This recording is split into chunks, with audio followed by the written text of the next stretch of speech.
and it will expose all the application health conditions, matrices, and session information. After that, when they are independent, and then you can see the, okay, we can use the different dashboard that visualizing the monitoring board, like that's I said the microservice, that's I said screencast number 18. This I will discuss a lot about that one, about the micrometer integration and Grafana integration and Prometheus integration. You can really visualize the your metrics, your matrices from the applications. When your dependency injection is done, then just simply create your projects. You generate the projects, you see the project is generated, and just you simply download the projects into the your local directory, and then upload download the download the unzipped it local directory and import the project into the IDE. That's I already talk about this one, IDE. So you can simply go there, unzipped it. You can simply go import in the my Eclipse, and then you can go. So that this is the Maven based. You can also the Gradle based dependency, depend on how which project structure which building tool you selected.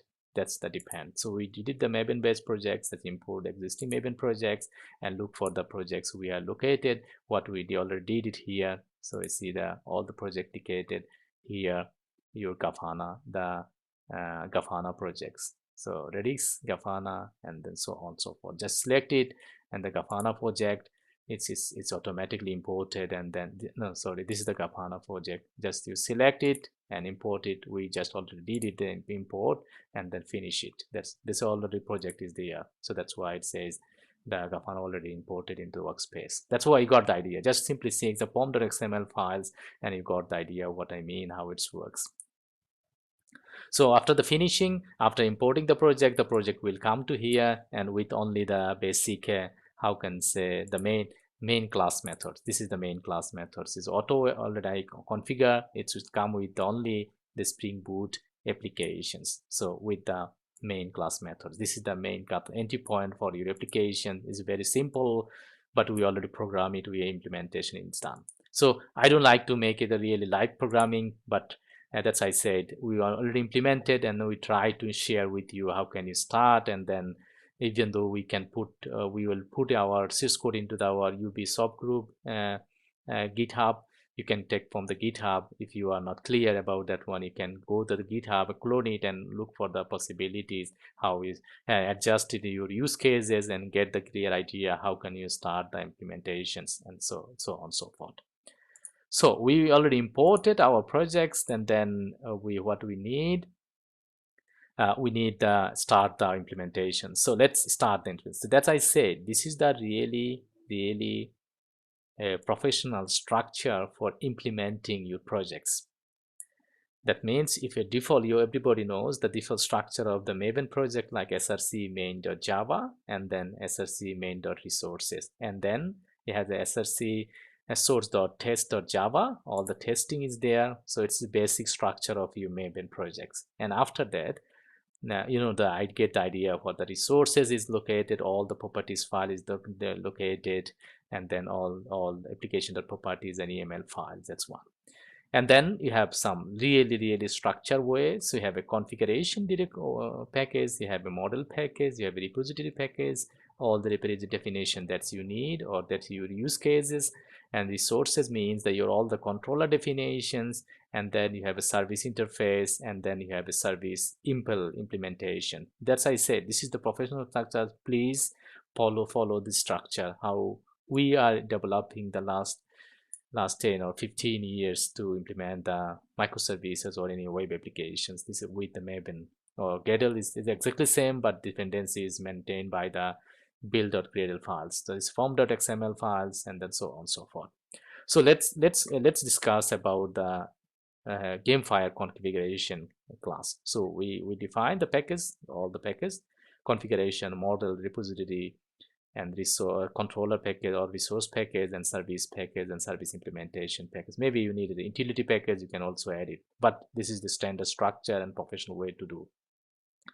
So we can go this way. Okay, we have some configure. We define the GemFire configurations, and then you see the configuration annotations, And that's I said, those who are new in the Spring Boot, and please follow the Google it and take the meaning of the configurations and get the idea. Even though I already had some discussion in our channels about the basic Spring and Spring Boot annotation, you can also follow that one. So we annotate it's the configuration class, and enable enable GemFire repositories. The base package is repositories here. You see the repository packet here, and auto-where the all the repositories that we already defined. I will show you all the repositories that we need.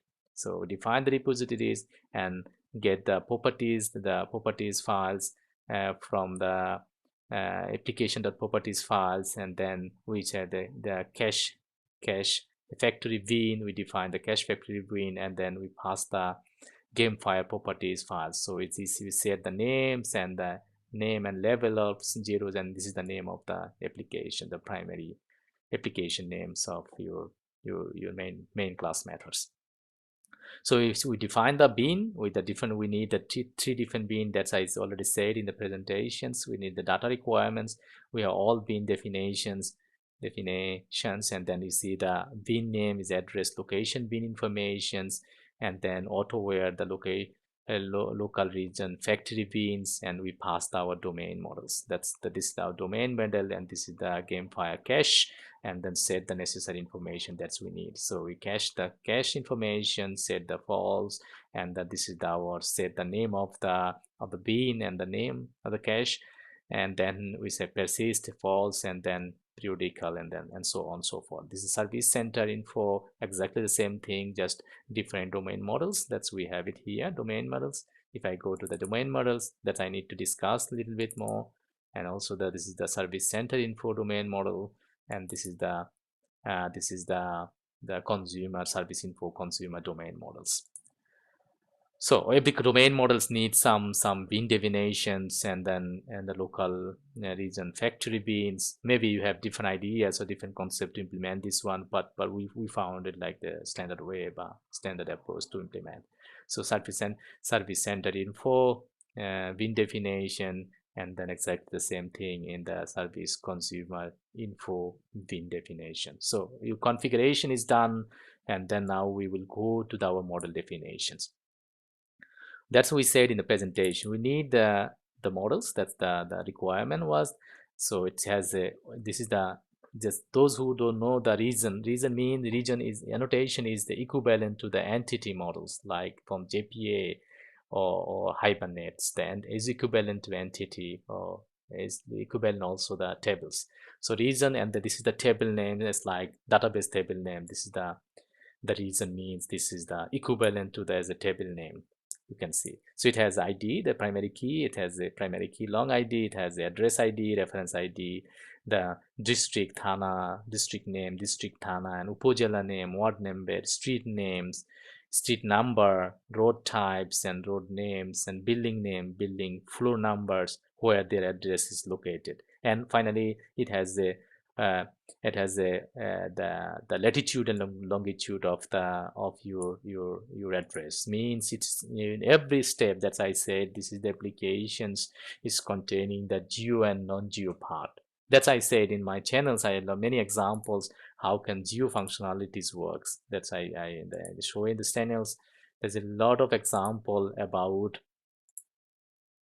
how the geo functionalities was combining the Web GIS and with different front-end technology. You can follow also the GIS functionalities. How can you see every information graphically into the maps with the combination of OpenStreetMap, Google Maps, with the JavaScript library like OpenLayer, Leaflets, or Google Maps API libraries. You can show this one. That's I say this is the really one of the small enterprise applications. That's why they need some geo functionalities like latitude, longitude, and even though they can take the pictures from the Google Earth or Google Maps where exactly they are building located. This is the byte array to store the images. That's really efficient way to model your address locations. So you just, maybe you have different use cases, but you got the idea what I mean. How can, for our use case, this one, so maybe just simply